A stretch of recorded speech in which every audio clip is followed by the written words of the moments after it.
o no, pero como no son dominantes, pues el que sea el más cercano a J omega es el que nos va a decir si va a oscilar o no el sistema al llegar a esta estabilidad. Si esos polos estuvieran en el semiplano derecho, ocurre lo contrario, ¿no? En el caso de que sean polos reales, pues solamente van a estar subiendo cada vez más hasta llegar a infinito, no se estabilizan. ¿Ok? Si fueran oscilatorios, pues sería una oscilación que cada vez tiene una amplitud más grande. Por lo tanto, también sería inestable. ¿Ok? Esos son los polos dominantes. Nunca un polo dominante puede estar sobre J omega, porque la definición es el más cercano. Cuando el polo está sobre J omega, que ya no es dominante, ¿ok? Entonces el sistema va a ser oscilatorio permanente, ¿ok? O si está en el origen, pues va a ser un sistema que no va a oscilar, no va a hacer nada, ¿ok? Va a estar totalmente fijo, ¿ok? Bueno, hasta ahorita hemos visto, pues, qué es un polo. Ahorita ya repetimos lo que es un polo dominante. Acabo de mencionar lo que es la ecuación característica, que en realidad es el polinomio del denominador, ¿ok? Y sabemos que en el polinomio del numerador, cuando saquemos las raíces, eso se les va a llamar, ¿cómo?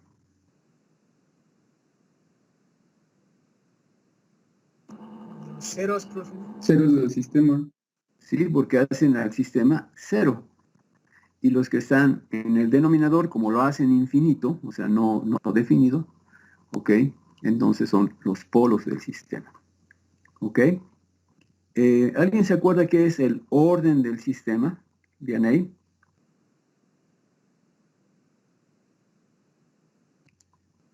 ¿Te acuerdas qué es el orden del sistema? ¿No? Leonel, ¿te acuerdas qué es el orden del sistema? ¿Cómo se define? Paul,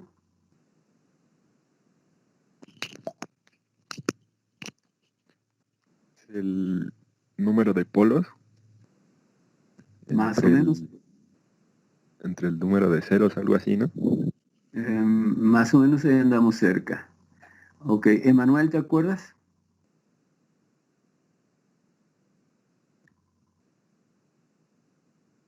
¿No? José Ignacio, ¿ibas a decir algo, Emanuel? No, profe, no me acuerdo, la verdad. Bueno, Era así como el grado del polinomio, ¿no? así es. De hecho, es el grado del polinomio del denominador, Ajá. porque acuérdense que hay una condición que el grado del polinomio del numerador, donde están los ceros, puede ser igual al del denominador, pero siempre debe ser menor, o sea, es menor o igual, ¿ok? Por eso realmente el orden de una función de transferencia nos los da, pues el orden del polinomio del denominador o el orden de la ecuación característica, ¿ok? Y eso lo vemos con la potencia más alta a la cual está elevada la variable de Laplace, la variable S, ¿no? Ok. Por localización de polos ya vimos también cuando un sistema es estable o no, ¿no? Entonces, las reglas, ¿cuáles eran? Ahora sí te acuerdas, Mario.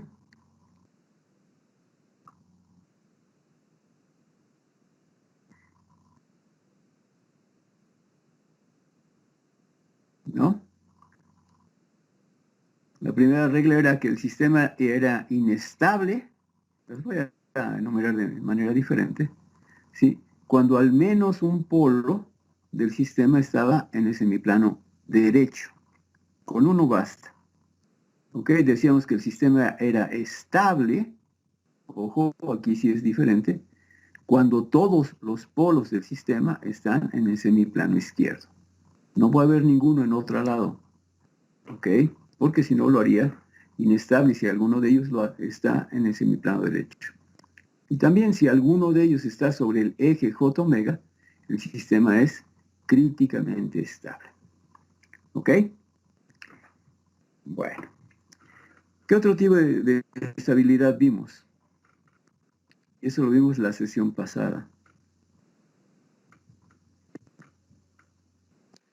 Es estabilidad oscilatoria y no oscilatoria, ¿no? No. ¿Se acuerdan lo que era la estabilidad dinámica?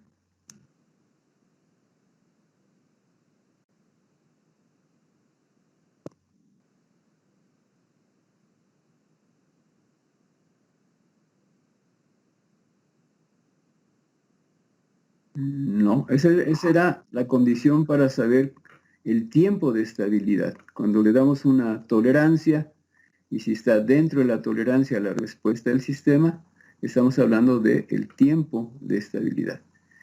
La estabilidad dinámica era cuando calculábamos la salida de un sistema y acuérdense que el error era igual a la señal de referencia menos esa respuesta del sistema.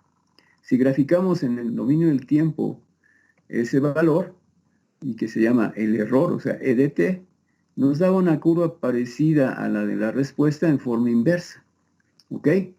Y aquí sí, lo que acaban de mencionar, cuando llega quizás a 0 o a un valor que nosotros consideramos que ya es estable el sistema, entonces el sistema es estable. Pero cuando hablo de estabilidad dinámica es esa curva, ¿se acuerdan que tenemos una curva azul de respuesta, una línea negra que era la referencia, en este caso era un escalón, y una curva roja que era precisamente el error dinámico, y de ahí obviamente veíamos si el sistema era estable o no. Eso se llama la estabilidad dinámica. Para que lo vayamos viendo, dejen pasarme al documento para que Mi compañera bien tiene problemas con su micrófono, por eso no contestó. Ah, ok. Gracias, muy amable. ¿Quién habló? Kimberly. Kimberly. Perfecto, Kimberly. Gracias, muy amable. Ok, entonces voy a compartir, les decía, el documento lo tengo aquí. De hecho, yo me quedé parado donde vamos a continuar, pero estamos hablando de la gráfica.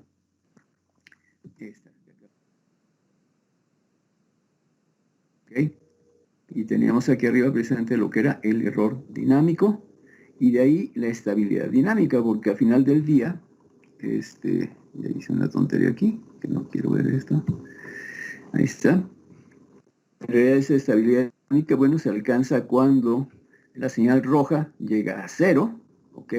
O a un cierto valor donde por la tolerancia consideramos que el sistema ya es estable. O también lo podemos ver arriba en la respuesta azul del sistema cuando se aproxima a la señal de referencia, que es esta línea negra. En este caso es un escalón unitario, entonces puede llegar sobre el escalón unitario al final del día o tener una pequeña diferencia que también, si está dentro de la tolerancia, el sistema es estable. ¿Ok? Entonces, la estabilidad dinámica está en base al error dinámico. ¿Ok? Esa es nuestra referencia. ¿Ok?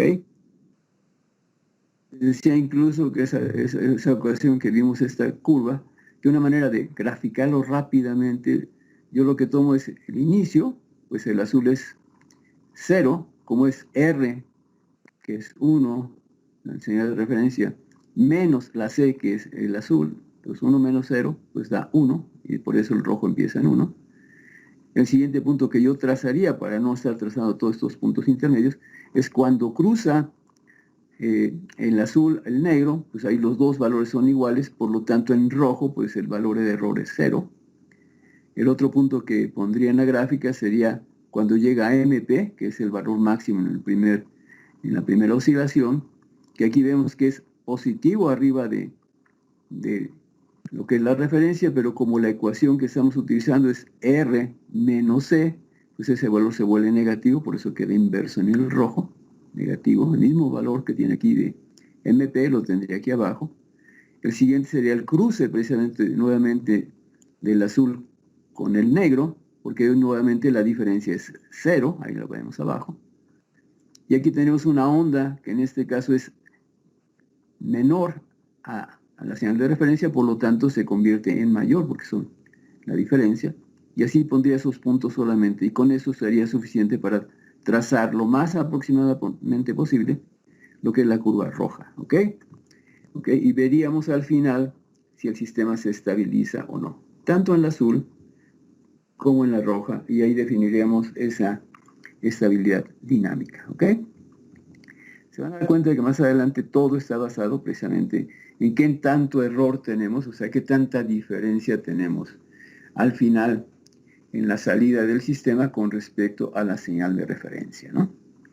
Bueno, tenemos el error estacionario, precisamente que es ese error final, ya sea en la azul o en la roja, ¿sí? Cuando el tiempo tiende a infinito, que es necesariamente vamos a tener que llegar a una cierta estabilidad, ¿no? ¿Ok? Por eso está definido así. El error en estado estable es el límite cuando el tiempo tiende a infinito de el error en el dominio del tiempo. Si lo queremos ver en el dominio de Laplace, pues es el límite cuando S tiende a 0 de S multiplicado por E de S, ¿no? Ok, de hecho, déjenme ver si le puedo meter aquí un espacio para que se vea lo mejor posible. Ahí está. Ok. Y se acuerdan que multiplicamos esa S para quitar, si es que la función tenía un valor, ¿sí? De una integral o de una S a algo en el denominador, ¿sí? Para evitar que cuando S tienda a 0, pues se vuelva un valor indefinido. Entonces, esa es la razón de poner ese valor ahí. Bueno. Después vimos lo que eran los coeficientes estáticos del error, ¿no? Primero lo hicimos para un sistema tipo 0. Aquí deben acordarse que de las señales que vamos a utilizar para definir estos coeficientes y estos errores, pues es con las tres señales: escalón, rampa y cuadrática o parabólica, ¿no? Entonces, para el tipo 0 solamente tenemos un error finito para el escalón. Por eso nos queda como 1 más K0 en este caso, ¿no? Para el siguiente es 0, ¿ok? Y para el siguiente también es 0, ¿ok? Entonces, pues tenemos solamente una respuesta, perdón, 0. 0 abajo. Entonces, para el primero es finito, es 1 entre 1 más el valor del coeficiente. En este caso tenemos una RO arriba, si es que el escalón no fuera unitario, fuera de otro valor, ¿ok? Regularmente lo vamos a estar utilizando con RO igual a 1. Para la entrada tipo rampa, pues se va a infinito, ¿ok? Y para la entrada parabólica o cuadrática también se va a infinito. Esto del error con esos valores lo podemos también traducir como que para el primer caso, cuando entrega un escalón, es un error finito, por lo tanto el sistema es estable, ¿ok? En el caso de la rampa, como es infinito, o sea, crece indefinidamente, pues se considera inestable. Y para el caso de la parábola o la cuadrática, también es infinito, entonces el sistema debería ser inestable, ¿ok? Y aquí está cómo se mide ese error en estado estable, que es la diferencia del valor final de la respuesta, que en este caso es una curva que solamente asciende y se establece, con la referencia, ¿no? Esa diferencia que está ahí es el error en estado estable. Y aquí sería cómo se mide ese error para el escalón. ¿Qué valor tendría este error, jóvenes? ¿Alguien me puede decir? Para esta gráfica, ¿qué valor tendría ese error? El error sería R de t menos B de t, ¿no? En la gráfica. Ok, ¿y cómo lo calculamos? Por eso, o sea, restando ambas, restando RT a lo que tengas. Ok, es una de las maneras de hacerla. Y la otra era con la ecuación que acabamos de definir arriba, que era R0 entre 1 más K0, ¿no? Más adelante veremos que ese K0 le vamos a llamar el error estático de posición. Creo que está definido aquí abajo, sí. Y está como KP, ¿ok? Pero también sería esa diferencia, ¿sí? Para el caso del tipo 1, pues para el escalón la salida es 0, por lo tanto es estable, no hay error, ¿no? Para la siguiente entrada, que es la rampa, es finito, y es 1 entre K1. Más adelante veremos que ese K1 también se le llama KB, que es el coeficiente de error estático de la velocidad. El anterior era el coeficiente error estático y es calculado precisamente por ese valor de 1 entre K1. Aquí en este caso, pues R1 es la amplitud de lo que es el escalón, ¿no? La constante que multiplica a la rampa. Esa constante les explicaba que era para que la rampa no necesariamente fuera una línea 45 grados, porque eso solamente se cumple cuando esa constante es 1. Si aumentamos arriba de 1, lo que va a pasar es que esa línea de referencia se hace cada vez más parada, ¿ok? Y para valores menores a 1, pues esa línea, aunque es una rampa, es cada vez más acostada, ¿no? Se hace más lenta. Y bueno, es obvio que esperamos que para la parábola, que es la última que nos falta, pues sea infinito, ¿no? ¿Ok? Entonces sería inestable para una entrada parabólica un sistema tipo 1. Y se mantiene estable tanto para el escalón, porque tiene error en estado estable 0, y para la rampa, pues sería un valor finito, por lo tanto sigue siendo estable. Y ya por último, pues aquí está también cómo se mide ese error. Les decía que es en forma vertical, tomamos un punto sobre la señal de referencia y vemos qué valor le corresponde a la salida, y esa diferencia, ¿sí?, gráficamente la podemos calcular. La otra es mediante la ecuación que teníamos arriba, ¿no? Por último está el sistema tipo 2. Aquí lo que esperamos por el comportamiento que tuvimos del tipo 1, bueno, que para el escalón y para la rampa sea error 0, que es lo que resulta aquí, ¿ok? Y se va a considerar que el sistema es estable. Y solamente para la parábola el error es finito, ¿no? En este caso es 1 sobre K2, ¿ok? Aquí si se fijan en el dominio de Laplace y en el dominio del tiempo, el dominio del tiempo es la constante R2 la que multiplica, ¿no?, a esa parábola, que también, si es mayor a 1, pues es una curva que asciende, pero muy rápido, ¿no? ¿Ok? Y conforme R2 es menor a 1, es también una curva que asciende, pero cada vez más lento, ¿ok? Obviamente, cuando sacamos Laplace, pues nos queda 2R2 entre esa constante, ¿ok? Y es finito. En este caso depende del valor de K2 que está en el denominador. Más adelante veremos que ese valor se le va a llamar el coeficiente de error estático de la aceleración. ¿Ok? En la gráfica, aquí está la curva, ya no es una rampa, ahora es una curva, ¿no?, que asciende.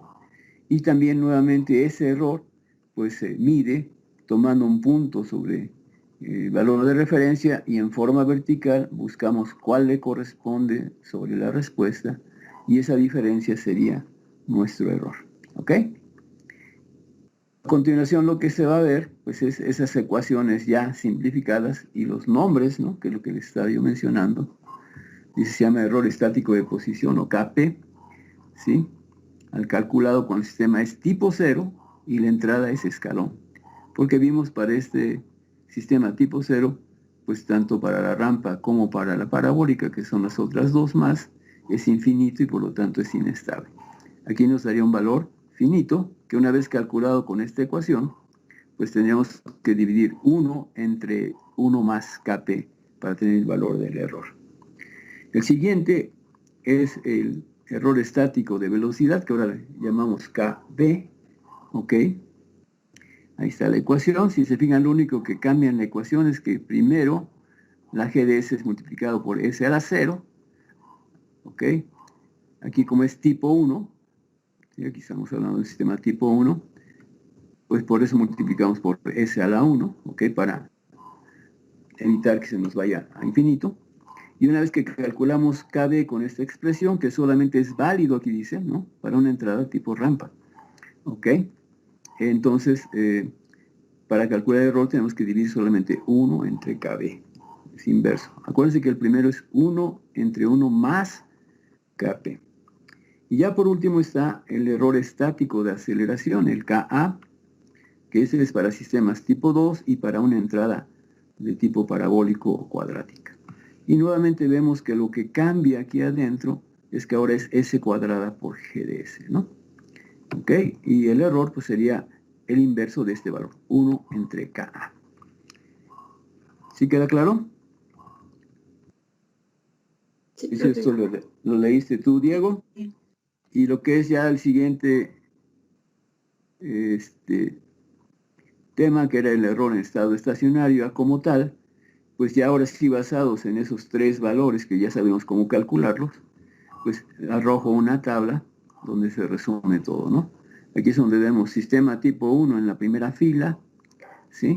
Para una entrada de escalón es finito, es 1 entre 1 más KP. Para una entrada rampa, pues es infinito, para una parabólica es infinito. O sea, aquí es estable y en las otras dos es inestable por ser infinito. Para un tipo 1, que sería la siguiente fila, pues tenemos error 0, es estable para un escalón, es finito, error, ya no es 0, para una rampa es 1 entre KB. Y como se vuelve infinito para la parábola, y ya por último, para el tipo 2, pues tenemos 0 y 0 para la rampa y para el escalón,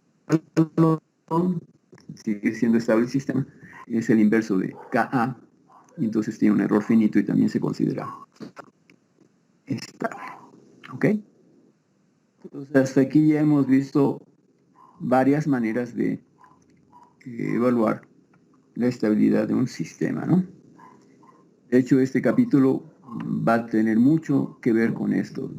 Vamos a concluir esta unidad con dos maneras más que se pueden calcular también el error, ¿sí? Ahorita vamos a ver, acabamos de ver lo que son los errores en estado estable. Después vamos a continuar con los errores ahora dinámicos, ya no estables, ¿no? O estáticos, y veremos también algo acerca de la optimización de sistemas, y vamos a concluir con dos métodos de Rudhan-Horvitz, ¿okay? Que nos permite saber si un sistema es estable o no, que se basa al final del día en la posición de los polos, ¿sí? En el plano S, para saber si el sistema es estable o no. Y por último ya veremos lo que es el lugar geométrico de las raíces, que es un sistema un poco más avanzado para saber la estabilidad de un sistema, y en ese caso variamos una de las constantes del sistema, que va a ser la ganancia. Bueno, ¿no vimos el Prezi o sí? No, profe, dijo que lo íbamos a ver.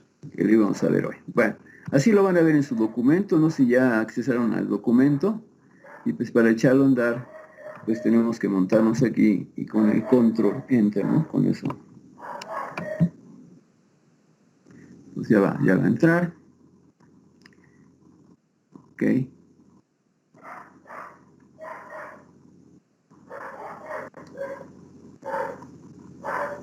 Ahí está. Y bueno, lo único que tenemos que hacer es activarlo. Ahí lo tenemos, está cargando. Y bueno, lo voy a ampliar a la pantalla para que lo vayamos viendo, ¿ok? Estos son los tipos de sistemas y el error. Si alguien se acuerda qué es el tipo de un sistema, o sistemas tipo también se le llama.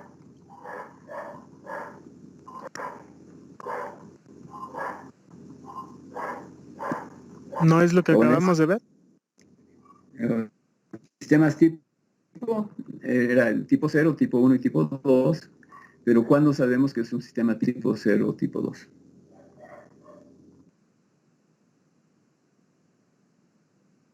Pero polos, ¿qué tipo de polos?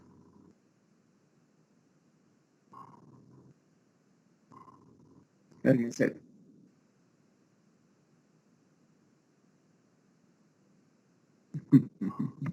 te me estás confundiendo, sí van a estudiar bien eso. No, era el número de polos que están sobre J omega o en el origen, porque acuérdense que para sacar los polos lo que hacemos es igualar a cero el polinomio del denominador. Entonces todos aquellos polos que están en S igual a 0, o también se llaman elementos integrales, acuérdense que un elemento integral era 1 entre S, ¿ok? Entonces, si no tengo elementos integrales, que sería 1 entre S a la 0, pues es tipo 0. Si tuviera 1 entre S a la 1, una sola S, sería tipo 1.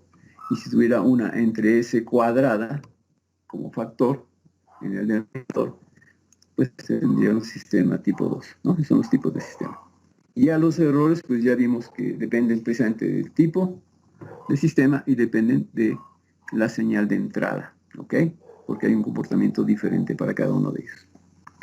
Lo voy a recorrer pues sí, para que vayan viendo como una especie de resumen de todo esto.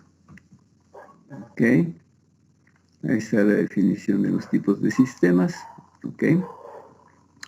Ok, en este caso empiezan con los sistemas en enlazo cerrado. Viendo solamente la función de transferencia, vemos que hay una función de transferencia entre la entrada y la salida, que podríamos decir entre el sumador y la salida de G de S. Y tenemos una retro que no es unitaria, sino es a través de una H. ¿Ok? Pues tenemos G de S por la H de S, ¿no? Ok. Ya en forma general, pues es la función de transferencia que hemos visto. Si sacamos las raíces del numerador, ok, podríamos tener todas esas raíces, ¿no? La T0, TA, TB, etcétera, hasta la TM, okay, que serían todas las raíces del numerador correspondientes a cada cero. Posiblemente se pueda factorizar por ahí una ganancia o una constante, por eso tenemos una K. Y en el denominador, pues si hacemos lo mismo, ahora tenemos pues el T1, T2, T3 hasta TP, que serían las raíces de los polos, ¿no? Y pudiéramos también tener el caso de poder factorizar alguna S, ya sea S a la 0, S a la 1 o S a la 2, ¿no?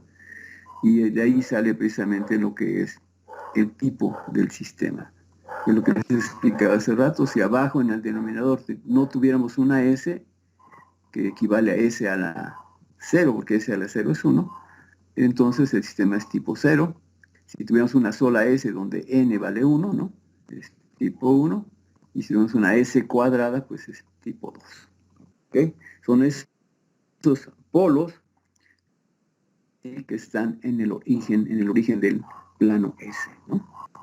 Ok. Bueno, y aquí es lo que estaban explicando, ¿no? Es tipo 0 si esa n es 0, tipo 1 si la n es 1 y tipo 2 si la n es igual a 2. Ok. Aquí hay una serie de ejemplos, ok, para saber pues qué tipo de sistema es el que tenemos entre manos, ¿no? El de arriba, como no hay ninguna S sola abajo en el denominador, pues es tipo 0. Y en el segundo caso, pues tenemos una S cuadrada que multiplica a 2S más 1. Entonces automáticamente es tipo 2, ¿no? Ok. Aquí están las formas de onda que utilizamos para excitar a los sistemas. Está el escalón, está la rampa y está la parabólica o cuadrática. Sí les había explicado que en la familia de dos curvas que sean cuadráticas, pues solamente hay 4, ¿no? Está el círculo, la parábola, la hipérbola y la hipotenusa, ¿ok? Y como tenemos que ver el cambio de esa función con respecto al tiempo, pues la que más se aproxima sería la parabólica, ¿ok? Es una curva ascendente y esa es su descripción. Ok. Aquí ya viene una especie de resumen, ¿no? Para un escalón, un sistema tipo 0, pues su error es 1 entre 1 más Kp, ¿ok? Para una rampa y para una cuadrática o parabólica, pues es infinito o inestable. ¿Ok? Y para el tipo 1, pues para el escalón es 0. Para la rampa es 1 entre K2, que más adelante lo vamos a llamar el KP, que es el error, el coeficiente de error estático de posición. En el primer caso, el error estático de posición para el tipo 1, para el tipo, otra vez me estoy cuatrapeando aquí. Para el tipo 0, dejen regresar mejor para que quede bien. Aquí.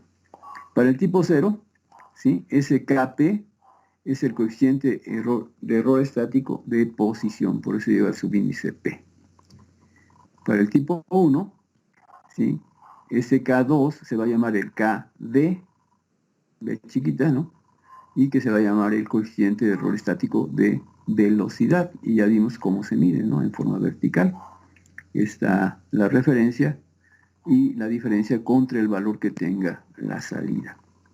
Entonces tenemos error 0 para un escalón, error finito para una rampa, y nuevamente para una parabólica o cuadrática, pues es infinito. Entonces es estable, estable, finito, y infinito, que es inestable.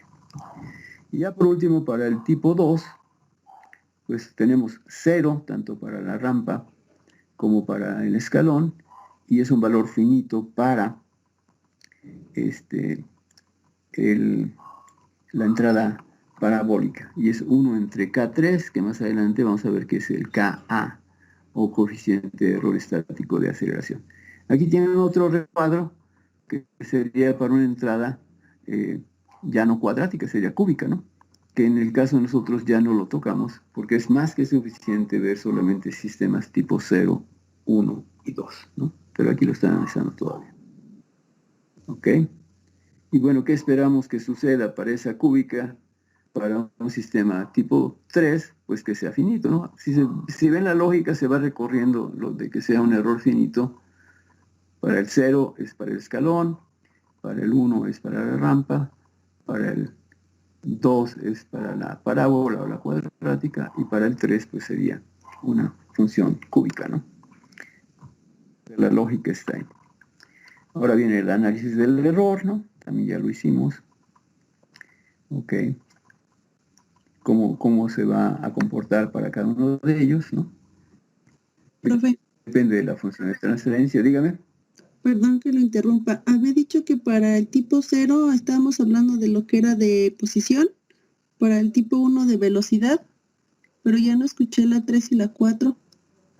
Para el tipo 2 es el de aceleración, ¿ok? Ajá. Y para el tipo 3, que les digo, no se toca, es muy... Casi en todos los libros ahí nos paramos para tipo 2 porque es suficiente, pues no tendría un nombre de aceleración, tendría que ser el cambio de la aceleración, ¿no? Porque acuérdense que el cambio de posición nos da el de velocidad, que es el segundo. El cambio de velocidad nos da el que sigue, que es para el tipo 2, que es la aceleración. Y el siguiente, pues el cambio de la aceleración, no, hasta ahorita no sé que tenga un nombre para ese comportamiento, y tendría que ser ese, ¿no? Pero te digo, para este curso vamos a ver solamente sistemas tipo 0, 1 y 2. ¿Ok? Sí, profe, gracias. Ok. Bueno.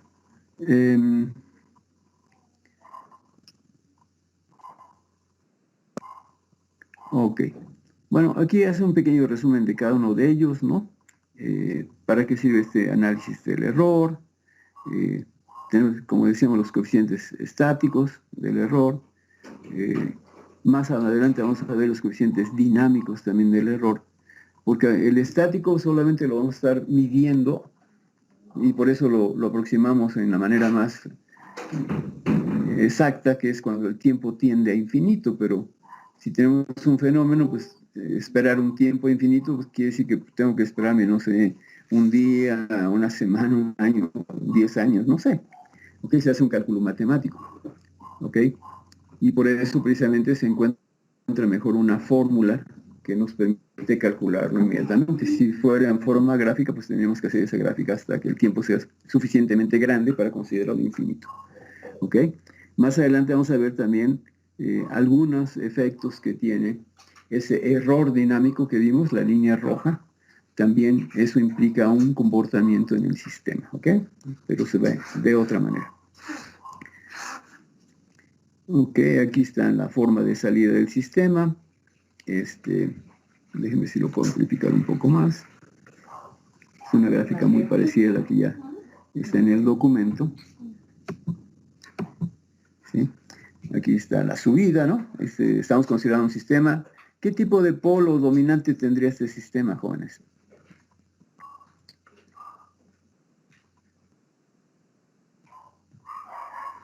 ¿Alguien tiene una idea? Tipo oscilatorio. Sí, pero el tipo de polo, Sí, el comportamiento es oscilatorio, aquí lo estamos viendo. Pero ¿cuál sería? Polo, ¿no? En el segundo, perdón, profe. ¿Sería qué? ¿No te oí? En el segundo cuadrante. Ajá. ¿Y qué tipo de polo? ¿No sería cúbica, profe? No, se están confundiendo. Fíjense, si los polos fueran solamente reales, serían no oscilatorios, ¿se acuerdan? Y si alguno de esos polos, y en especial el dominante, es de segundo orden, o sea, es con raíces complejo conjugadas, entonces el sistema va a tener un comportamiento oscilatorio. Por estar en el segundo y tercer cuadrante, porque es complejo conjugado, entonces tendríamos esta forma de comportamiento, o sea, oscilatorio decreciente. ¿Ok? Aquí se fijan, la referencia que está en 1 es la línea punteada más alta, ¿no? Vemos cómo oscila el sistema, pero al final se establece con una pequeña diferencia entre la referencia y su valor final, y ese es el error, precisamente en estado estable, ¿no? ¿Ok? O en estado estacionario, que también se le llama. Y bueno, aquí tendríamos las variantes, ¿no? Tendríamos el tiempo de subida, ¿no? Aquí está. Tendríamos el MP y tendríamos, aquí nos está mencionando, por ejemplo, la tolerancia para considerarlo ya está. ¿Ok? Una cosa sí es importante en esta gráfica es que ese tiempo de subida, fíjense, es el tiempo que tarda en llegar a su valor máximo, no necesariamente al de referencia. Si se está estableciendo abajo, pues cuando cruce ese valor, ese es el tiempo de subida.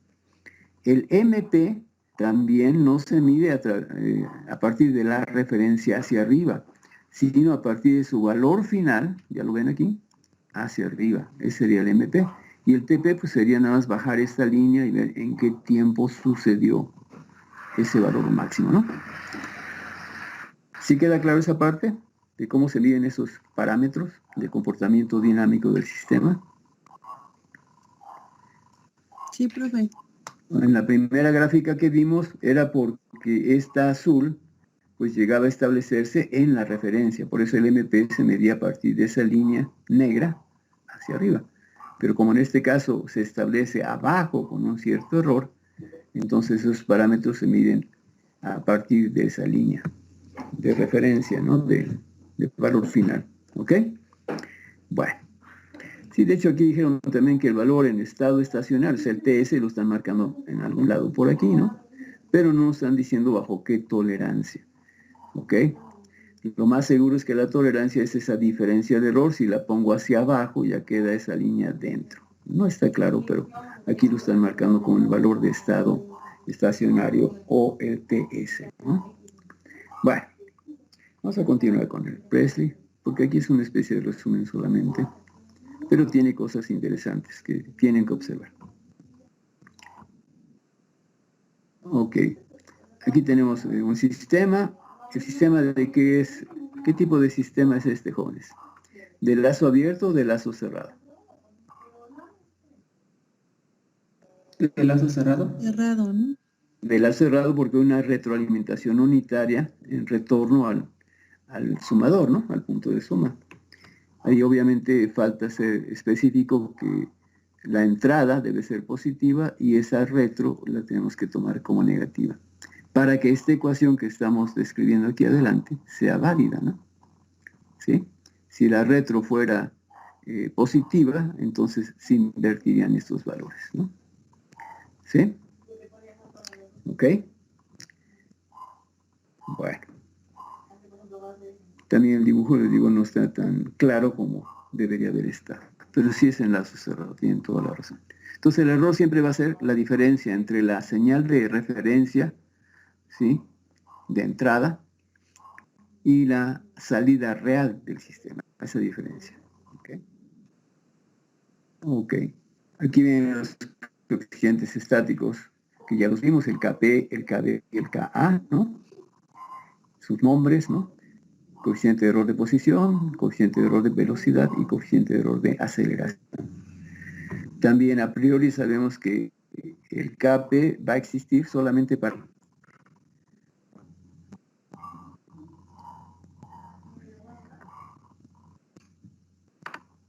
Kp es válido, su cálculo y todo, ¿para qué?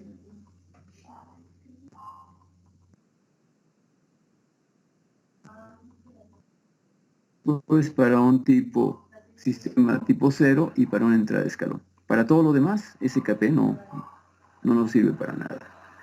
El Kb, ¿para qué nos sirve? Para para un sistema de primer orden y con una entrada de rampa.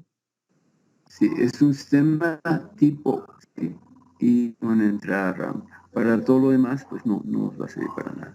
Y ya por último el Ka, pues va a ser para un sistema tipo 2 y una entrada parabólica o cuadrática, ¿sí?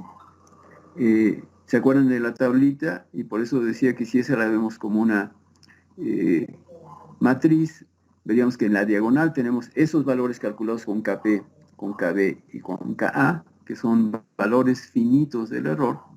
Abajo de esa diagonal todos los valores de error son 0, ¿ok? Y arriba de esa diagonal están los valores infinitos. Y entonces podríamos calificar que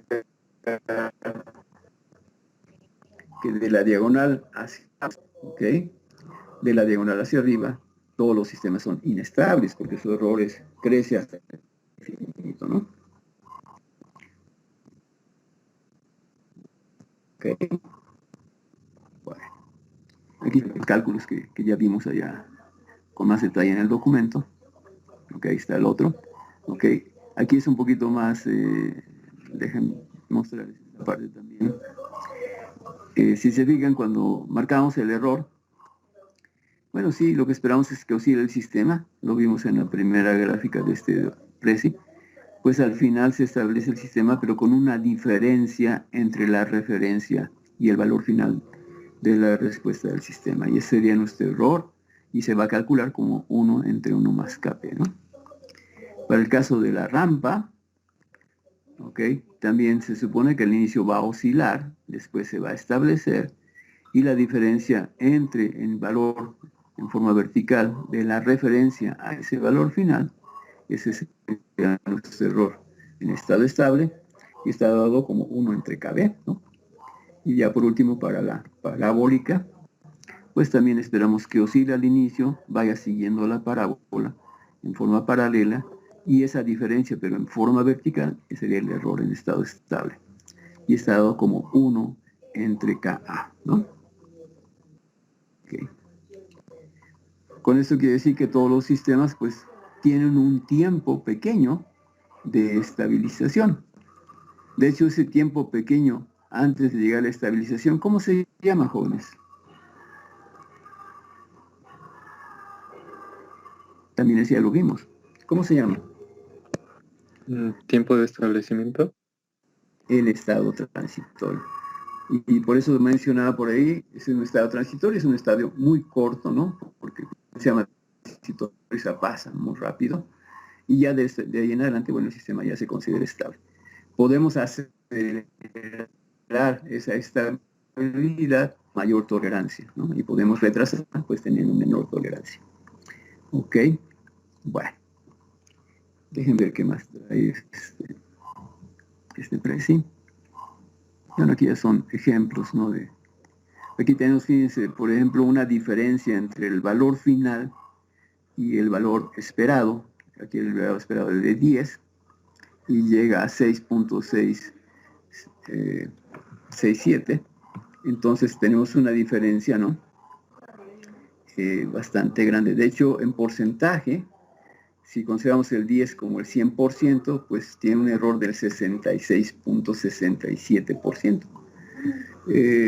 Aquí gráficamente pues lo podemos ver numéricamente, pero imagínense que se trata de que yo compré algunas bonos o algunas, ¿cómo se llama lo que se compra en la bolsa de valores? ¿Se acuerdan? Acciones. Acciones, ¿no? Y el cuate que me las vende me aseguró que iba yo a ganar, ¿no? Al menos un 5%. Dije, no, bueno, con eso soy feliz porque está arriba de la inflación, ¿no? Y al final del día me dice, no, ¿sabes qué? Pues tuvo un error de 66%, quiere decir casi el 33.33%, ¿sí? Si yo tenía 10 pesos, pues me va a regresar solamente 3 y fracción pesos, ¿no? Entonces va a tener una pérdida gigantesca del 66, casi 67%. ¿Ok? También esto pudiera ser que voy y compro una motor para una bomba de agua, ¿no? Porque quiero subir agua a mi tinaco que está, no sé, a 5 metros, ¿no? Entonces me recomiendan medio caballo y va a subir. Pero por lo que sea, pues ese motor no me da potencia suficiente, ¿no? Para esa bomba. Y pues mi agua nunca llega, ¿no? Entonces es una pérdida total. Y así hay muchos fenómenos que hay que ver qué tanta eficiencia, porque al final del día eso también se puede traducir como eficiencia del sistema, ¿no? Eficiencia de operación. Entonces por eso toda nuestra misión como gente vamos a aprender y vamos a aplicar el control es reducir ese error, pues lo más cercano a cero o que esté dentro de una tolerancia que sea mínima, ¿no? ¿Ok? Bueno, aquí está el error en estado estacionario, los resúmenes que ya hemos visto en varias maneras, ¿no? Ok, ahí están los cálculos. Ok, cómo funciona para un escalón, etcétera. Bueno, los errores dinámicos, aquí los voy a ver rápido, los voy a ver con detalle dentro del documento. Ok, pero tienen que ver precisamente con ese error dinámico. ¿Se acuerdan que era la línea roja? Donde hacíamos realmente la resta del valor de la referencia con respecto al valor de la salida del sistema, ¿no? Acuérdense de esas gráficas, la azul, la negra, que era la referencia, y la roja, que era el error, ¿no?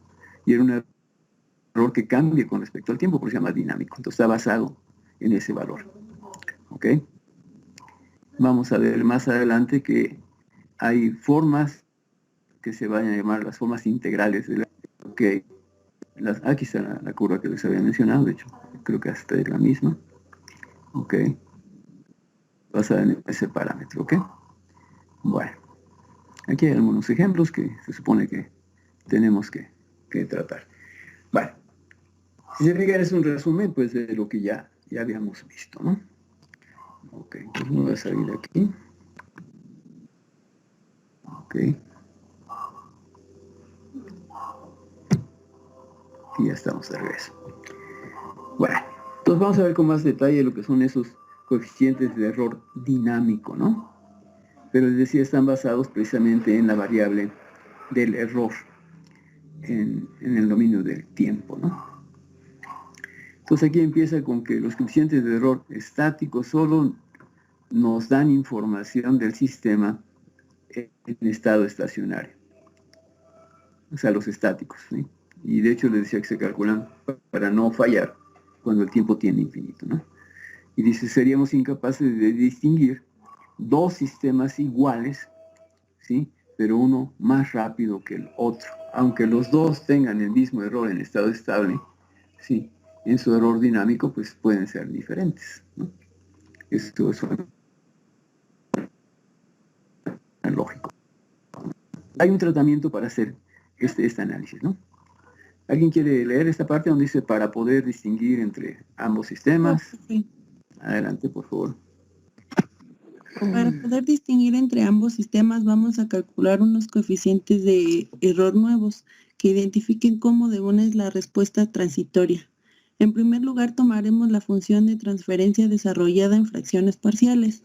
Ok, o sea, vamos a pasar, fíjense. ¿Por qué fracciones parciales? ¿Alguien ya ha usado la herramienta de fracciones parciales? ¿Me pueden comentar algo? porque al final del día es una herramienta matemática. De hecho, se usa para muchas cosas. Ok, aquí lo vamos a usar para algo. Pero ¿alguien tiene una idea qué es expansión por fracciones parciales? Pues es como una forma de descomponer tu función, ¿no? La usamos para lo que es la transformada de Laplace y poder, digamos que obtener esa función, pero pues de forma por partes, ¿no? No sé si me explico. No, sí, está bastante bien. De hecho, es cuando queremos romper una relación polinomial y la tenemos que romper en sus elementos más simples. Acuérdense que para aplicar la transformada inversa de Laplace, como lo mencionabas, requerimos tener elementos simples, ¿no? Entonces, esta herramienta nos permite hacer eso, ¿no? Se descompone una relación polinomial, en este caso que era el 10 sobre S, ahí sería la primera parte, metemos una constante porque no sabemos qué valor va a tener arriba, y abajo tendríamos una cuadrática, no es 5S, ¿no? Entonces tenemos otro valor, otra constante entre 5S más 1, y así podemos hacer todas las operaciones, ¿no? Bueno, una vez que descomponemos esto, ¿qué tenemos que hacer?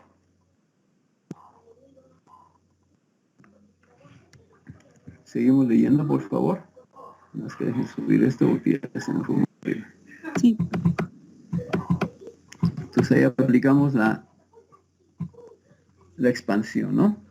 ¿Y qué dice? Tenemos que K1 es igual al coeficiente de error dinámico de posición. K2 es igual al coeficiente de error dinámico de velocidad. K3 es igual al coeficiente de error dinámico de aceleración. Los calculamos como y abajo aparece el desarrollo. Fíjate, cuando hacemos la expansión, esas constantes que calculamos para cada uno de los elementos están relacionados con los coeficientes de error dinámico. El primero de posición, el segundo de velocidad y el tercero de aceleración, ¿no? Y también una manera matemática de calcularlos. Aquí está. Lo vaciado es que vienen calculados en forma inversa, ¿no? Porque así están en la ecuación original. Déjenme volver a regresar. Cuando hacemos la expansión están como 1 entre K1, 1 entre K2, etcétera, etcétera, ¿no? Entonces las maneras de calcularlo, pues están de esa misma forma, ¿no? ¿Ok? Bueno. Ok, nos vamos a bajar un poquito más. Ahí están las maneras de cálculo. ¿Ok?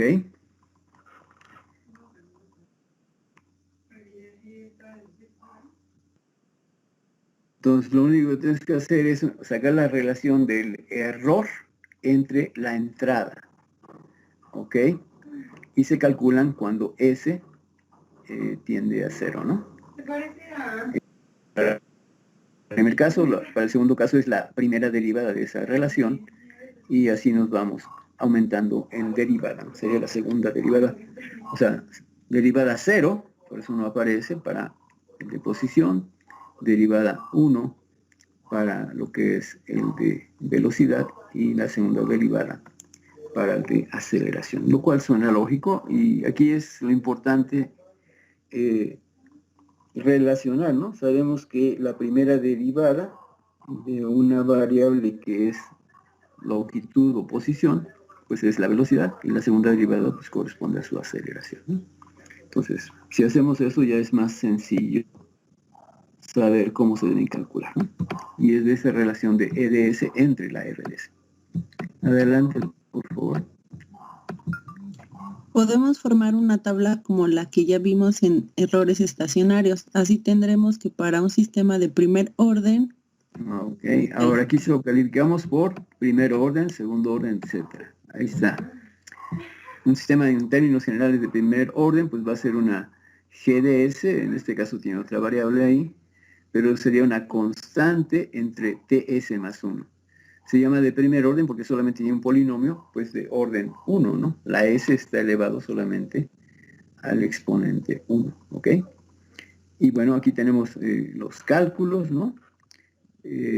Y si evaluamos ese K1, acuérdense que 1 entre K1 era el coeficiente de error de error dinámico, perdón, en este caso, pues se desarrolla de esta manera y ya tenemos la ecuación que nos permite calcular en base a qué coeficientes, pues al KP, KB y KA, ¿no?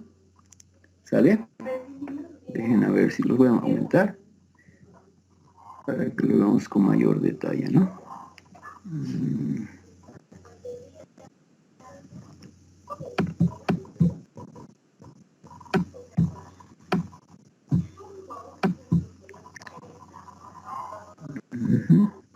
Esto es bastante borroso. Pensé que se veía con detalle. Bueno, si se fijan en la última ecuación, dice que K1 es igual a 1 más K, ¿no? Que también es igual a 1 más KP. Y el K2, que será el otro coeficiente de error dinámico, pues está dado precisamente como 1 más el KP al cuadrado entre T, KP. ¿Ok? T sería la constante que está abajo en el denominador de la función de transferencia del sistema, ¿no? Entonces con eso ya podemos ir calculando los valores de esos coeficientes. ¿Ok? Bueno, vamos a continuar. Voy a reducir esto otra vez. Ok.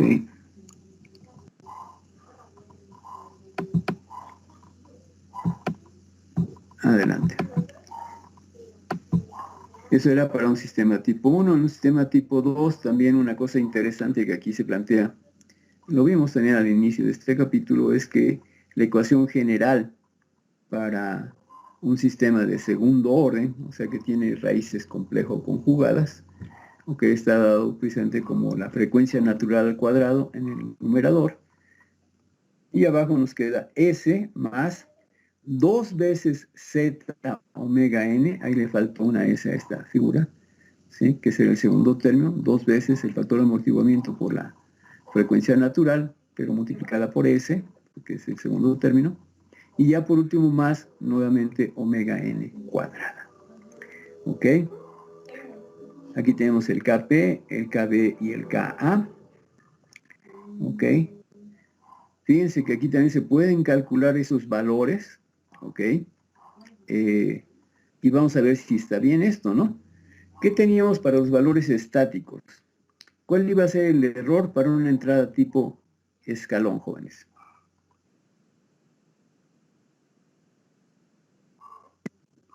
Era 0, ¿no?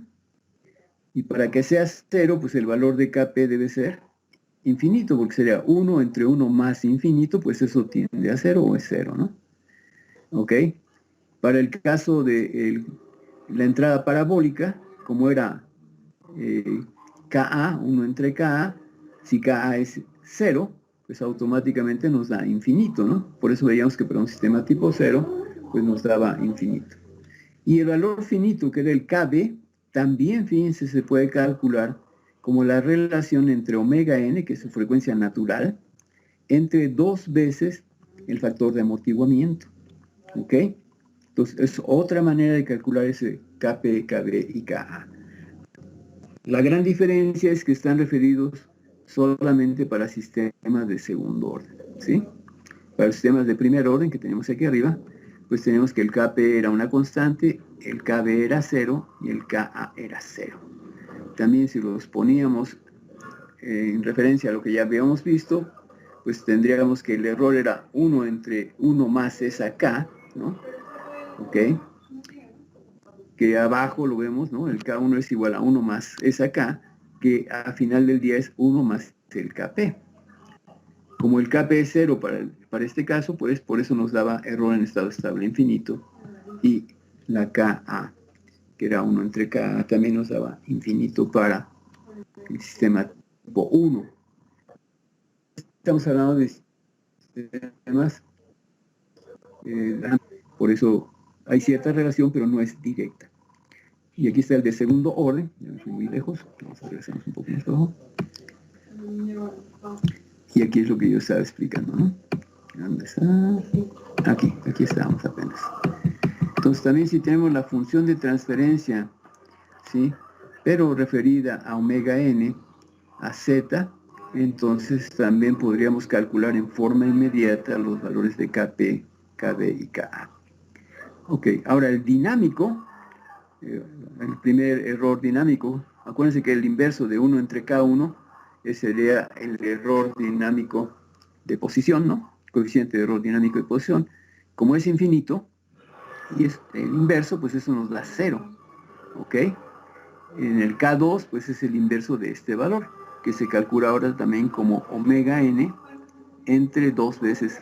Si se fijan, se va corriendo, ¿no? Se va corriendo, ¿ok? Y el K3, pues ahí está la ecuación, es omega n al cuadrado entre 1 más, menos, perdón, 4 veces el factor de amortiguamiento, ¿ok? Entonces también a partir de esos parámetros físicos de comportamiento del sistema, podemos también calcular Kp, Kb y Ka, y por consecuencia los coeficientes de error dinámico, ¿no? El K1, K2, K3, ¿no? Bueno, ¿qué más dice aquí? En general, ¿qué? En general, para un sistema de orden n, tenemos que los coeficientes de error dinámico se pueden calcular como... Aquí va a haber un pequeño resumen, ¿no? Ya de todo lo que se ha visto hasta aquí.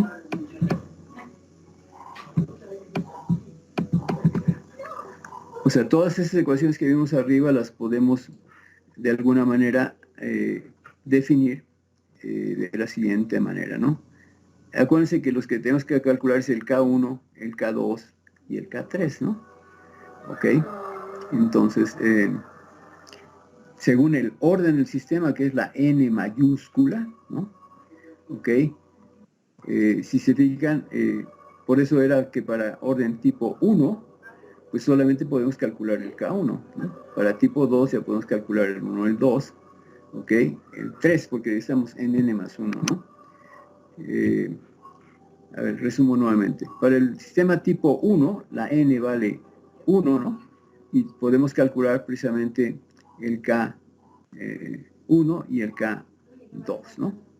Y para el sistema tipo 2, pues podemos calcular, como es N más 1, pues sería hasta el K3, ¿no?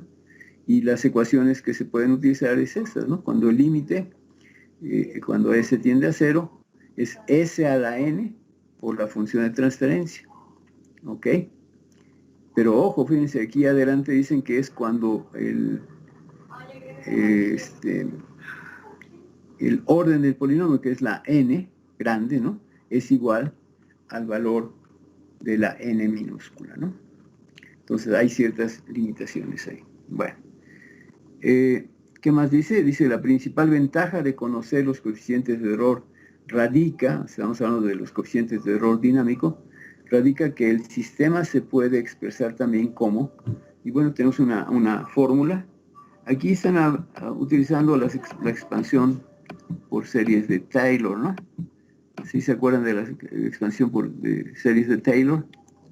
Ok, pero estamos relacionando esos coeficientes de error dinámico, el 1 entre K1, el entre K2 y el 1 entre K3, sí, con un desarrollo que es del tipo Taylor, ¿no?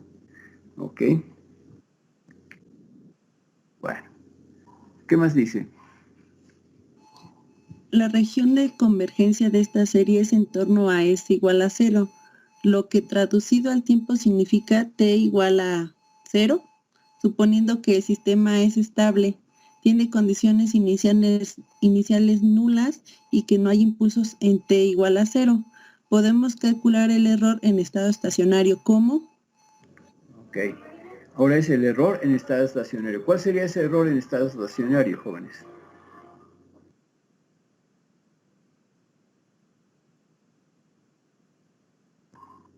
Pues aquí lo está diciendo, ¿no? Cuando el tiempo tiende a infinito, ¿no? De ese error dinámico, que era la ecuación que habíamos visto antes, ¿no? También se puede escribir, fíjense, en función de estos coeficientes dinámicos del error con esta nueva función, ¿no?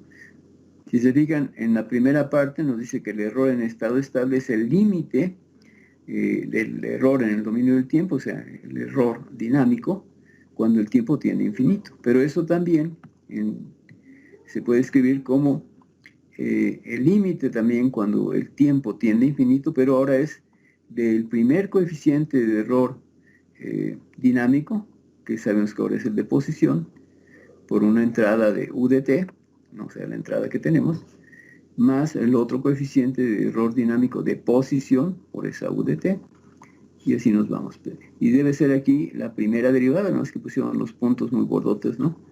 Era la función de UDT, después era la derivada de la función de UDT y la segunda derivada de UDT. Aquí también paramos solamente esos sistemas de pues, segundo orden nada más, ¿no? Bueno. Vamos a continuar. Ahora vienen los criterios del error, ¿ok? O sea, si tenemos ya los coeficientes dinámicos del error, bueno, para algo nos debe de servir. Y vamos a ver que esto se puede aplicar también conociendo el error en el dominio del tiempo, ¿no? O sea, el error dinámico, y a través de los criterios integrales. De hecho, hay 4, creo que es lo que vamos a ver aquí en este caso, y vamos a analizarlos también, ¿sí?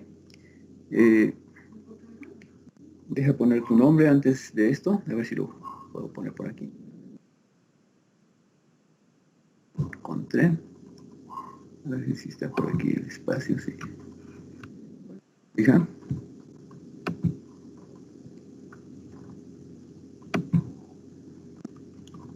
¿Sí? ¿Quién me auxilió ahorita para leer esta parte?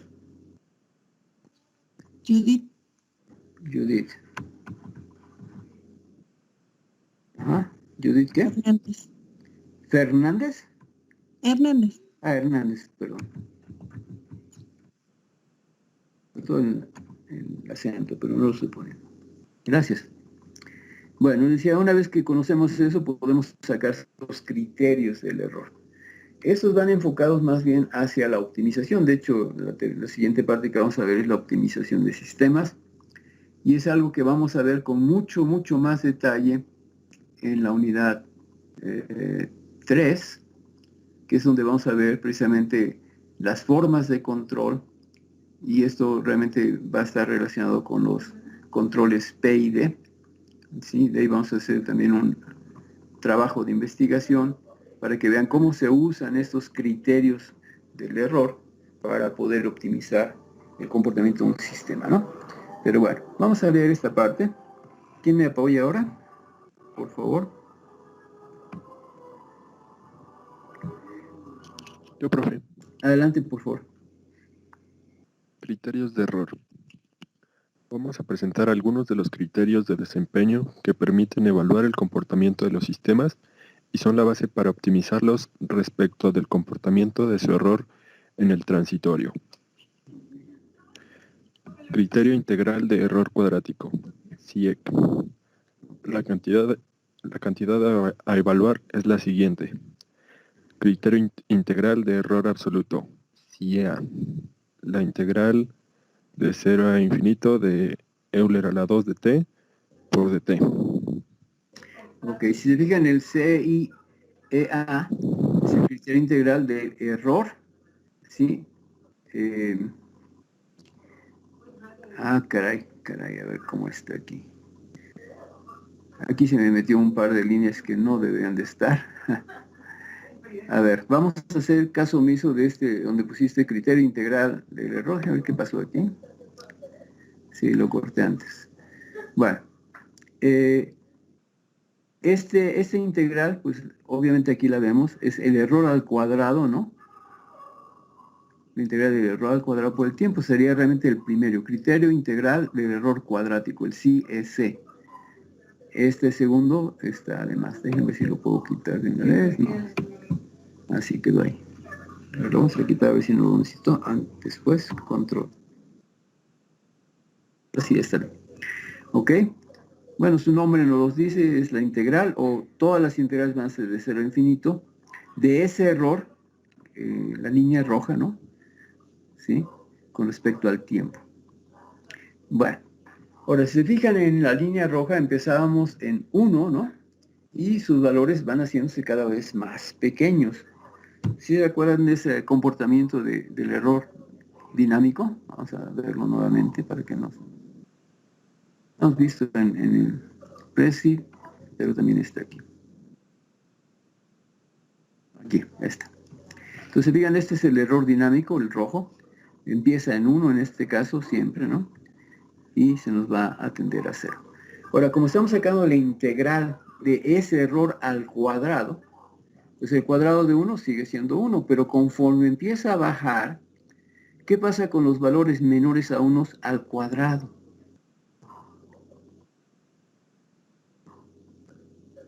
Pues se hacen cada vez más pequeños, ¿no? Imagínense que tengo 0.5 al cuadrado es 0.25, ¿no? Ya si fuera 0.2 al cuadrado, pues queda 0.04 y así. Se hace cada vez más pequeño. ¿Eso que nos va a indicar? Que es poco sensible al error, porque lo está elevando al cuadrado, ¿ok? De hecho, la curva, pues sería una curva que se hace pequeñísima, ¿no? Si aquí tuviera un MP, más o menos, ¿de cuánto lo tengo aquí? Tengo 1, como de 2.5, ¿no? A ver, que aquí está muy exagerado. El MP regularmente no llega a 2, es más pequeño. Y realmente la diferencia de esto debería andar de 0.9 más o menos, o punto algo, ¿no? Entonces, al cuadrado, pues sería de 0.9, sería 0.81, sería más pequeña. Y ya cuando andemos con un valor aquí que sería de 0.2 abajo, ¿no? Pues sería 0.04, o sea, esta curva sería plana muy rápidamente, ¿no? Entonces, ese tipo de criterio integral del error, pues no es sensible para valores de error pequeños, ¿no? Entonces, realmente vamos a entender que siempre todos los errores sean muy pequeños, ¿no?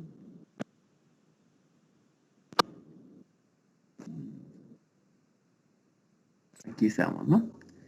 ¿Ok? ¿Qué más dice entonces, por favor? El objetivo será entonces minimizar el valor de esta integral, criterio válido para los siguientes índices. Las principales características son: se da mayor importancia a los errores grandes, no es un criterio muy selectivo, respuesta rápida pero oscilatoria, estabilidad relativa pobre. Ok, sí, porque como es poco sensible al error, pues realmente pues solamente para valores iniciales del error, que era donde veíamos que eran grandes, ¿no? Pues más o menos va a estar dándonos alguna información de ese comportamiento del error. Pero conforme el error decrece, pues los valores cada vez los hace más pequeños, y entonces por eso no tiene tanta sensibilidad, ¿no? Que es lo que yo estaba explicando. Ok, el siguiente criterio es precisamente el criterio ahora del error absoluto. Por eso es CI, criterio integral, EA es error absoluto, ¿no? Ok, adelante. Criterio integral de error absoluto, CIEA. Se evalúa la siguiente integral. La integral de 0 a infinito del valor absoluto de E de t de t. Ok. Ahora, ¿cuáles son sus características? Sus características son de muy fácil aplicación. No se pueden optimizar sistemas altamente ni altamente sobreamortiguados. Okay. Difícil de evaluar analíticamente. Ok.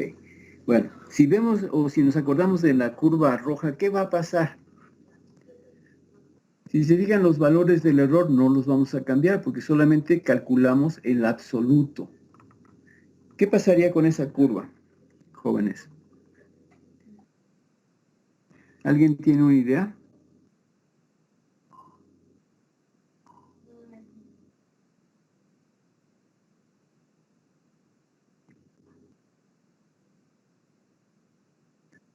No, profe. Vamos a salirnos a la curva. Ya en la siguiente ya no voy a subir a la curva porque hay que irlo pensando. ¿Se acuerdan cuando estaban en la primaria y decían, vamos a hacer operaciones mentales? Bueno, ¿qué va a suceder aquí? Si se fijan, la curva roja tiene valores positivos que están arriba del 0, pero también tiene valores negativos. Como sacamos el valor absoluto, pues va a ser esta bajada, esa sí se va a mantener porque es positiva, y esta que es negativa, pues la va a subir acá arriba, va a quedar una pequeña onda, ¿no? La positiva que sigue se mantiene ahí y la otra negativa otra vez se vuelve a subir, ¿no? Es como cuando rectificamos, ¿no? ¿Ok? Es fácil de aplicar, funciona muy bien. De hecho, más adelante que vamos a ver que es uno de los formas de criterio integral del error que más se utilizan. Hay otra que va a ser más sensible, pero aquí como no cambia el valor del error, pues no lo amplifica, porque realmente lo que quisiéramos ver es el comportamiento de ese error. Entonces más adelante va a haber uno donde se puede amplificar. ¿Ok? Entonces, voy a regresar a esa curva, nada más les voy a referir como la curva roja, ¿no? Que sea más fácil para mí. Sí, vamos aquí, ¿no? Ok. Sus características son, ok. Ahora venimos con el siguiente, que es el criterio de error. Déjame ver si no me pasé alguno. Estoy brincando mucho aquí.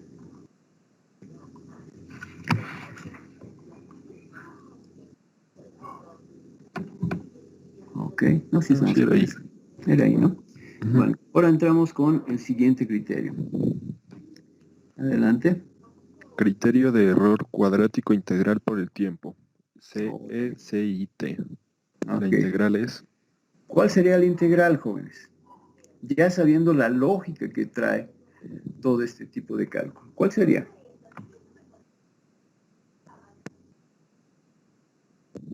¿Quién me está apoyando en la lectura? Paul García. Ok, Paul. ¿Cómo te imaginas que va a ser esta ecuación para este error? Bueno, vimos que ese de coeficiente integral, ¿qué es? Pues es un integral de 0 a infinito, ¿no? Pero aquí dice que es del error cuadrático, ¿no? Por el tiempo, o sea, será e a la t al cuadrado, ¿no? Por el tiempo, o tiempo por ese valor. Vamos a ver si es cierto. Sí, lo tenemos, ¿no? Tiempo por el error al cuadrado. Bueno. ¿Qué va a suceder con esa curva? Bueno, ya habíamos analizado qué sucede con el error cuadrático, ¿no? Que conforme es menor a 1, pues cada vez se hace más pequeño. Entonces hay una especie de compensación, porque vimos que el error, o sea, la línea roja, conforme aumenta el tiempo, se hace cada vez más pequeña. Y el cuadrado pues, sería todavía mucho más pequeño. Pero si lo multiplicamos por un tiempo que va creciendo cada vez más, entonces volvemos a retomar una pequeña sensibilidad de ese error. 2, como es al cuadrado, aquí no importa si ese valor numérico del error es positivo o negativo. Acuérdense que todo al cuadrado es positivo, ¿no? Entonces, pues va a ser parecido al del error cuadrático, pero con una poca más de sensibilidad y en especial al final, donde tenemos valores del error muy pequeños, ¿no? Porque se van a multiplicar por valores de tiempo altos, grandes, ¿no? Vamos a continuar, por favor. Características. Se caracteriza por los grandes errores iniciales tienen poco peso, pero los que se producen más tarde son fuertemente penados. Mejor selectividad con respecto a CECI. O sea, sí hay una mejora, pero es mínima, ¿no? Aquí al inicio el error al cuadrático solo, pues en los valores grandes los reduce, pero no tanto, ¿no? Pero el problema aquí es que el tiempo es pequeño, entonces pues los penaliza, les da en la torre, ¿no? Y se vuelve un poco más sensible al final, nada más porque el tiempo cada vez crece más, ¿no? Ok, vamos a ver, parece que este es el último, que es el criterio integral del producto, ¿no? Del error absoluto, pero por el tiempo. Ahí está. Ok, la ecuación pues ya la esperábamos, es de ese tipo. ¿Y aquí qué va a suceder? Bueno, el error, lo único que estamos haciendo es que siempre el error es un valor positivo, ¿no? Porque es el valor absoluto. Y al multiplicarlo por el tiempo, ¿sí? Quizás al inicio lo penalizamos un poco, no tanto como el cuadrático, porque si comparamos el valor absoluto con el cuadrático, para cualquier valor, vamos a suponer que yo estoy parado en punto 7, ¿no? Punto al 7 al cuadrado, que nos queda punto 49. Aquí sigue siendo punto 7, pero el tiempo empieza a avanzar, y avanza siempre incrementándose, ¿no? Entonces, quizás en el primer valor del error, que sería el 1, pues nos lo va a llevar a 0, ¿no? Pero conforme empieza a avanzar, pues automáticamente se recupera esa sensibilidad de los cambios que están ocurriendo en el error con respecto al tiempo, ¿no? Por eso las características son ¿cuáles? Adelante. Se distingue por los errores tardíos son más castigados, buena selectividad, difícil de evaluar analíticamente. Ok. Sí, porque analíticamente, ¿cómo es la función del valor absoluto? Es algo complicado cómo definirlo. Sabemos que es nada más que se mantiene todo en valor positivo, ¿no? Incluso en programación no creo que sea tan complicado hacerlo, ¿ok? Pero la explicación analítica de lo que es el valor absoluto no es tan fácil, ¿no? Pero la ventaja es esa, ¿no? Dice, tiene muy buena selectividad, o sea, es muy sensible también a los cambios del error. Ok, ¿qué más dice? ¿Nota? Nota. Los criterios se utilizan en la optimización de sistemas para lo que hay que considerar algún parámetro respecto del cual se puede operar. Por ejemplo, si como resultado de la integral del correspondiente criterio aparece el valor del factor de amortiguamiento o bien algo que influya sobre él, como por ejemplo la ganancia, derivaremos respecto del mismo, hallando el mínimo para disminuir el error según ese criterio hasta el óptimo. Ok, aquí ya estamos hablando de la parte de optimización. Fíjense de qué parámetros estamos hablando. Estamos hablando del factor de amortiguamiento. ¿Sí se acuerdan? ¿Se acuerdan del ejemplo del columpio, no? Entonces, si nosotros reducimos a lo más que se pueda, o tendemos que sea cero, ese factor de amortiguamiento, ¿qué quiere decir? Pues que tenemos menos transformación de energía que estamos teniendo en el sistema a otro tipo de energía. O sea, no tenemos pérdidas, ¿no? Las vamos minimizando y por lo tanto el sistema se vuelve más optimizado, ¿no? ¿Ok?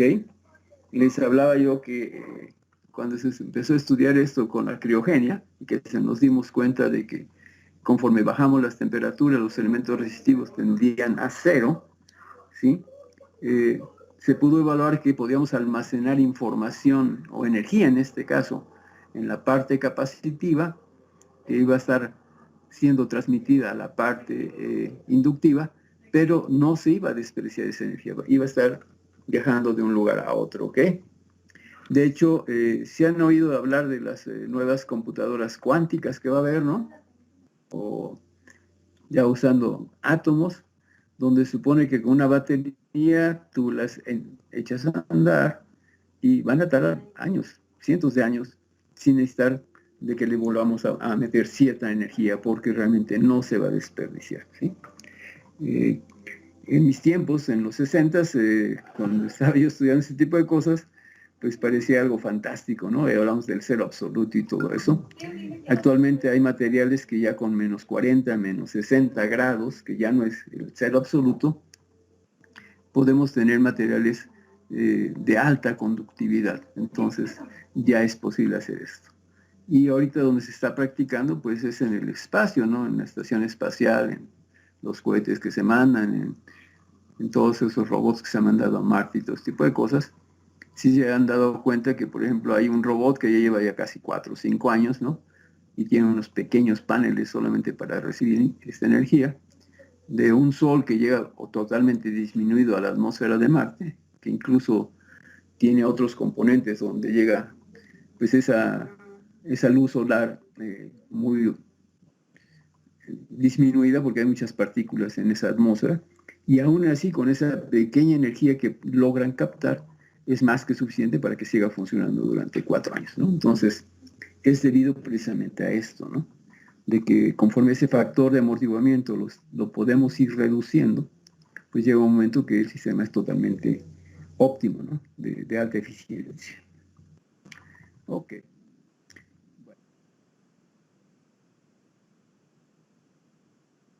Y vamos a concluir ya con lo que son la optimización de sistemas. Que voy a poner tu nombre por aquí. Déjame ver dónde hay espacio. Aquí. Ok.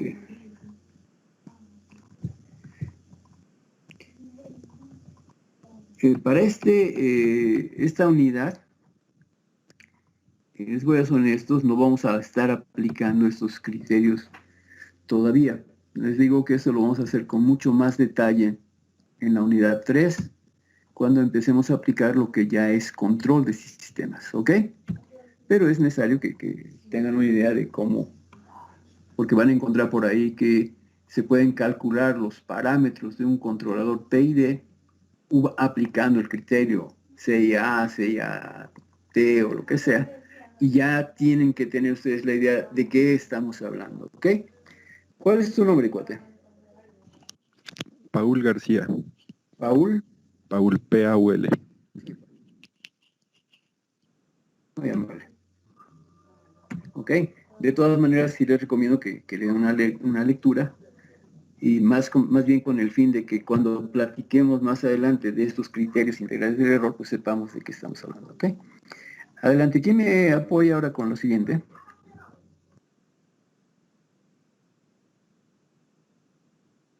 ¿Pones? Yo, profesor. Adelante. Es 2.5.4, Introducción a la optimización de sistemas. El concepto de optimización de sistemas de control abarca dos etapas, una de selección de índices de desempeño y otra de diseño en base a la minimización o maximización de dichos índices.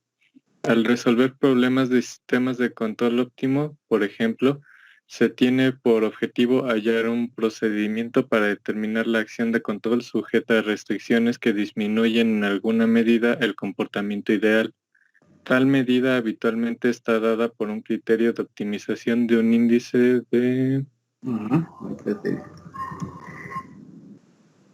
Y continúa, por favor. Vamos a continuar hasta de desempeño hasta ahí. Ahorita continuamos.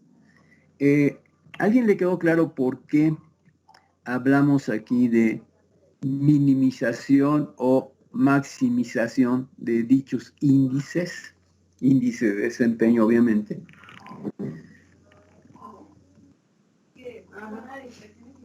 Me paré aquí porque regularmente lo que estamos viendo aquí es la diferencia entre lo que sería el offset, ¿no? O sea, el valor de referencia y el comportamiento del sistema, y eso nos genera lo que hemos llamado la señal del error en forma genérica, ¿no? Pero imagínense que yo tengo un sistema en el cual yo estoy checando, yo estoy controlando, ¿sí? Lo que es la producción en una empresa, ¿no? Su grado de producción, su capacidad de producción. Pues lo que ando buscando es que se optimice como aumentándola, ¿no? Si hablo de los tiempos muertos, pues sí tengo que disminuirlos, ¿no? Que la calidad, ¿no? Pues tengo que aumentar. Entonces depende del índice. Si ese error pudiera ser, vamos a llamarlo en forma así, puede ser positivo o puede ser negativo, ¿sí? Depende de qué es lo que estamos analizando y qué es lo que estamos controlando. Por eso quería hacer un pequeño paréntesis ahí, ¿sí? ¿Sí quedó entendido esa parte?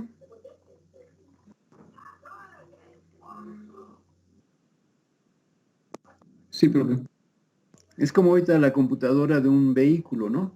En algunas cosas lo que hace es minimizar para optimizar y en otra maximizar para optimizar, ¿no?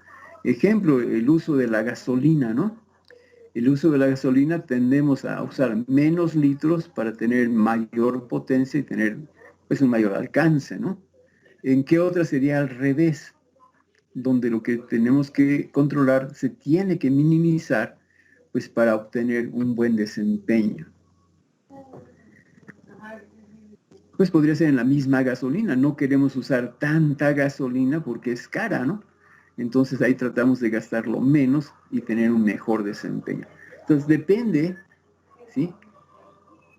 Cómo estamos analizando el sistema, qué queremos controlar y para qué propósito u objetivo, ¿sí? ¿Ok? Bueno, por eso me quería parar aquí. Por favor, ¿pueden continuar? Sí. Este índice es una función cuyo valor indica hasta qué punto el funcionamiento efectivo del sistema se acerca al funcionamiento deseado. El planteamiento general de la optimización de un sistema realimentado de control da por solución la ley de control óptima, es decir, la estructura y parámetros del controlador. Si se establece de antemano una estructura para el controlador, por ejemplo, una estructura PID, El problema de optimización se reduce a encontrar los valores de los parámetros del controlador que minimizan o maximizan un determinado índice de desempeño. Sí, por eso hacía yo esa anotación, ¿no? Que esto lo vamos a ver con mucho más detalle en la siguiente unidad, pero está basado en lo que acabamos de escuchar, ¿sí? Ok, adelante, por favor. Sí. Ya está. Cálculo óptimo del controlador. Okay. Creo que falta una parte de arriba o es parte del inicio del párrafo. Sí, está bien. Mira, cálculo óptimo del controlador. De acuerdo. Cálculo óptimo del controlador. Los criterios integrales del error sirven para los sistemas de control en realimentación, donde el error a la salida debe ser minimizado con relación al tiempo. El método de ajuste IFT, Interactive Feedback Tuning, tiene como objetivo la sintonía directa, enlazo cerrado de los parámetros de un controlador tipo PID. El ajuste se realiza mediante la minimización de una función de costo, criterio integral. El método no exige ningún conocimiento explícito del modelo de la planta ni de las perturbaciones.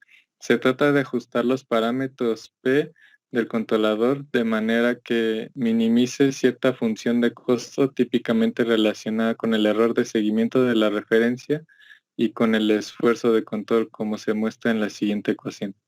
Ok. Entonces les decía, bueno, depende cómo vamos a optimizar o qué es lo que queremos optimizar en un sistema. Matemáticamente lo podemos expresar pues como lo tenemos aquí, ¿no? Ok. Y de hecho no es la única manera de optimizar. Les digo, depende de qué variables, qué sistema y qué es lo que queremos obtener al final del día, ¿no? Más adelante que dice, matemáticamente el problema se plantea cómo encontrar los parámetros óptimos, ¿sí? Pues aquí, tal es que, y ya tenemos otra condición matemática, ¿no? Aquí hablamos del argumento, que es el mínimo de esa JP, ¿ok? De esa función que se estableció al inicio.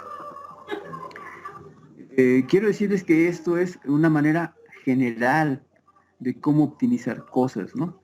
Pero obviamente caemos en una parte ya muy específica o particular cuando ya decidimos qué queremos optimizar, para qué lo queremos optimizar y cómo lo vamos a optimizar, ¿sí?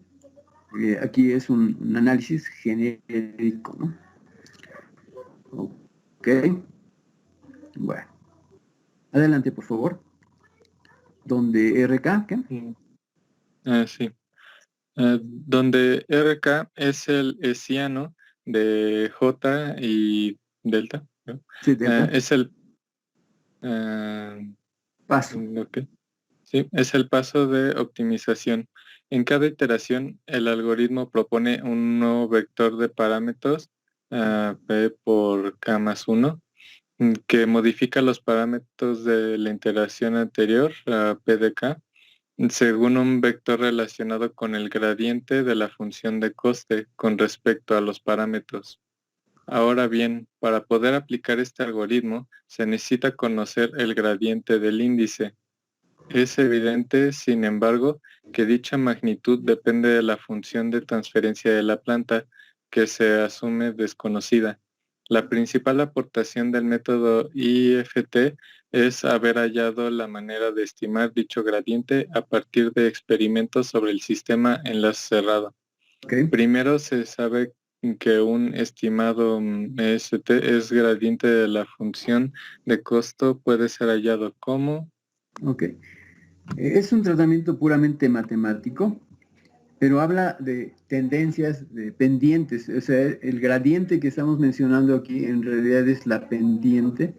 Acuérdense que cuando queremos nosotros de alguna manera predecir el comportamiento de algo, se puede hacer a través de las pendientes, ¿sí? ¿Se acuerdan cómo se linealiza una función? ¿Alguien se acuerda de eso? No recuerdo en qué matemáticas lo deberían haber visto, pero si no, ahorita lo retomamos rápidamente. Era haciendo algunos valores cero. Casi cero.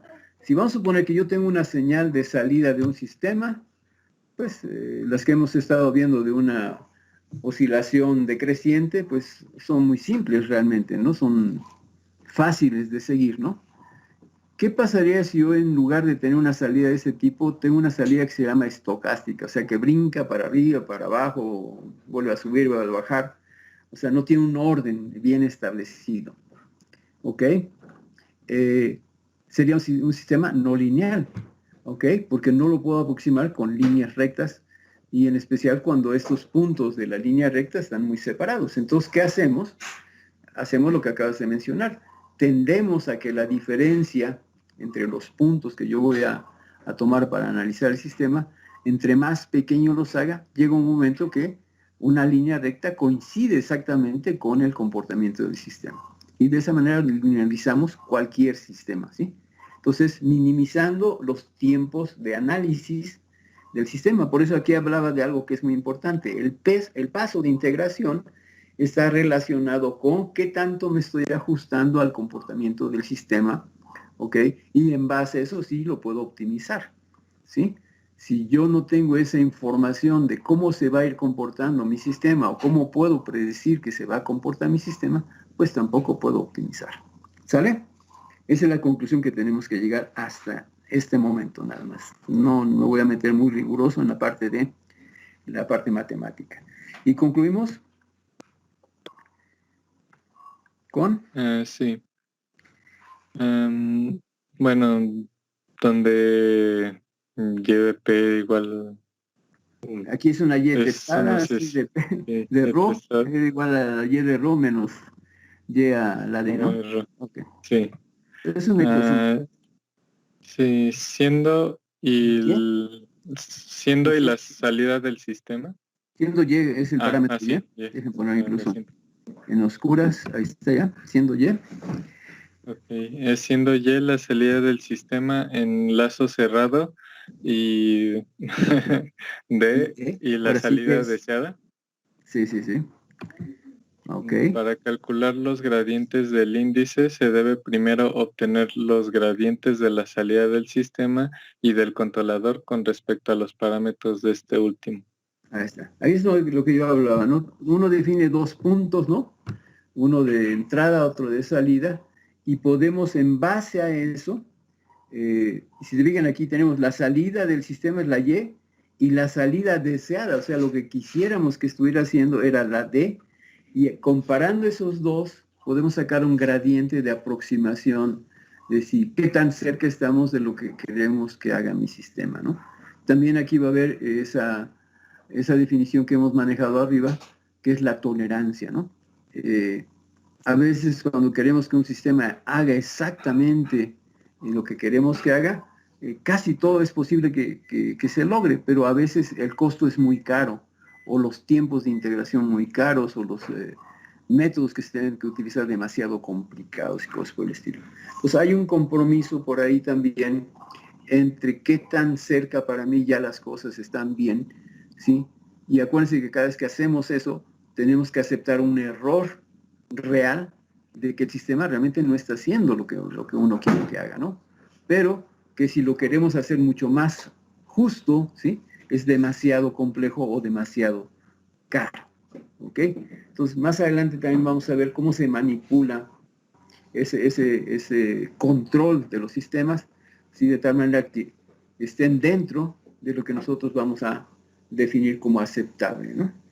Lo mismo sucede con la producción de X cosa, ¿no? Cuando hacemos el prototipo vemos que tiene una eficiencia de X porcentaje. Vamos a irnos a un problema real de ahorita, ¿no? Las vacunas, ¿no? Yo recuerdo muy bien que, por ejemplo, creo que una de esas es Pfizer, ¿no? ¿Cuáles son las que están ahorita? Recuerdo porque salió el CEO de esa empresa y dijo, no, pues las vacunas que vamos a sacar nosotros tienen el 99.9%, ¿no? de eficacia. Chispas, ¿no? Estaban ahí en CNN y fíjense, el cuate que lleva el programa pues no es un experto en vacunas ni nada. Entonces le dijo, oiga, pues se me hace curioso, dice, porque tenemos vacunas desde siglo fulano de tal, ¿no? Y ha habido un montón de vacunas y la gran mayoría no llega arriba del 55 o 60%. Dice, ¿cómo es que ahora usted nos dice que su vacuna es de tan alta eficacia, ¿no? Y ya en las pruebas de campo están viendo pues que no es así, ¿no? Tienen problemas serios, ¿no? Entonces, él quiso hacerlo lo más exacto, pero porque estaba todavía todo en desarrollo de laboratorio, ahí tienes todo bien controlado. Pero ya una vez que sale la vacuna, la transportas, la temperatura, la forma que lo manejan, desde que lo sacan con la jeringa y lo inyectan, y después el paciente no es el mismo, es gente de muchas formas de reaccionar, pues obviamente ese factor va a cambiar, ¿no? Entonces, ahí es donde les decía, optimizar o saber el desempeño de algo, pues depende de un montón de cosas y tenemos que limitarlo para poderlo, de alguna manera, evaluar. ¿Sí queda claro?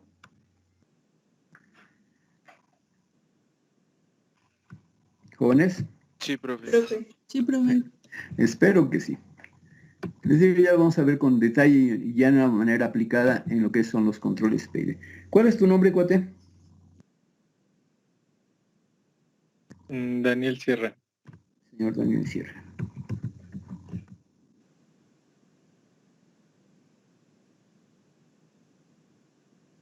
Bueno, los últimos dos temas que vamos a ver en esta unidad, déjenme verla ahora, ya nos va a quedar muy poco tiempo, y les decía, era el criterio de estabilidad de Rutherford-Horwitz, okay, que vamos a ver que es un método que también está basado en otro proceso matemático, más adelante lo vamos a ver con detalle.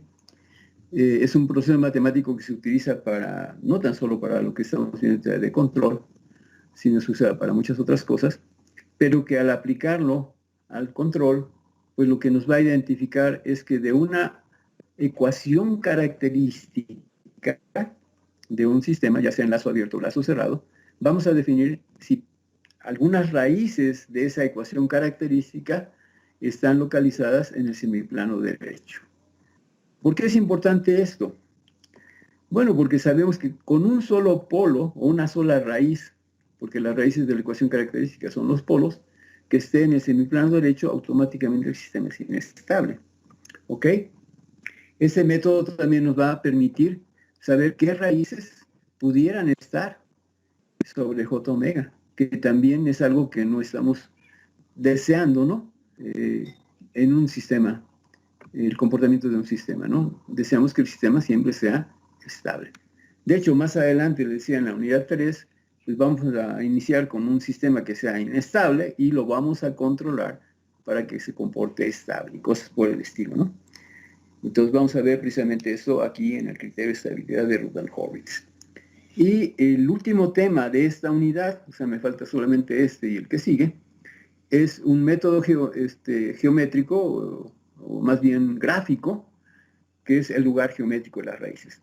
Ahí vamos a ver cómo se va a comportar el sistema, cómo podemos controlar un sistema solamente variando su ganancia. Y de hecho, atrás de todo lo que vamos a ver en esta unidad, nos va a preparar para lo que es ya hacer control, que es la unidad 3. Y aquí vamos a entender, de hecho, creo que el último tema lo voy a hacer a través de MATLAB, me dejen checar. Aquí está todo esto. Sí, aquí incluso sí lo puse, ¿no? Reubicación de polos y ceros, y no tengo ningún material porque aquí ya nos vamos a tener que meter, se desarrollaba un programa o programa en MATLAB, ¿no? Vamos a ver que si cambiamos ceros o polos en un sistema, su comportamiento cambia. Y eso da pauta que entendamos más adelante que hacer control es solamente cambiar polos dominantes a lugares donde nos conviene para tener el comportamiento deseado y también variar la ganancia para que el error en estado estable pues no crezca o decrezca, ¿ok? Entonces hacer control va a ser solamente eso. Ahora, para hacerlo en forma precisa, ¿no? Exacta, pues están precisamente los métodos de sintonización para controles PID, y yo les voy a enseñar otro tipo de control que se llama por compensación, ¿ok? Que también al final del día nos vamos a dar cuenta de que pues es solamente aumentar, quitar o poner un polo donde quiero o donde me conviene, ¿ok? El polo dominante en especial, y varía la ganancia. ¿Por qué el polo dominante? ¿Alguien tiene alguna idea? Pues me imagino que es porque es el que define el comportamiento del sistema. Por un lado, el comportamiento del sistema, si es oscilatorio o no oscilatorio. Pero también, por otro lado, el polo dominante, entre más cercano está a J omega, el sistema tiene una respuesta lenta. O sea, para llegar a estabilidad se tarda mucho tiempo. Entre más lejano está de J omega, lo hace más rápido. Entonces, la rapidez de respuesta del sistema la voy a controlar. Una, con el polo dominante. Y también si quiero que oscile o no oscile, con el mismo polo dominante. Y ya el error en estado estable lo voy a controlar con la ganancia o con el polinomio del numerador. ¿Sí? También podemos concluir que los ceros, ¿sí?, sirven precisamente para controlar el estado estable. Y los polos para controlar el estado transitorio. ¿Ok? Lo vamos a ver ya en manera práctica. Voy a aprovechar también para que aprendan a usar MATLAB, puedan programar, puedan a través del teclado estar interaccionando con el programa, que les pida datos, ustedes los dan, nos da la respuesta, volvemos a hacer este tipo de cosas. También les quiero recomendar de que llevaron ya programación, me imagino que saben programar en C++, ¿sí? Sí, profe, en C, creo que en C nada más. ¿No era C++? Bueno. Bien poquito, profe. Bueno, denle un repasillo porque vamos a la parte de programación en MATLAB. Se van a usar muchos comandos que son comunes.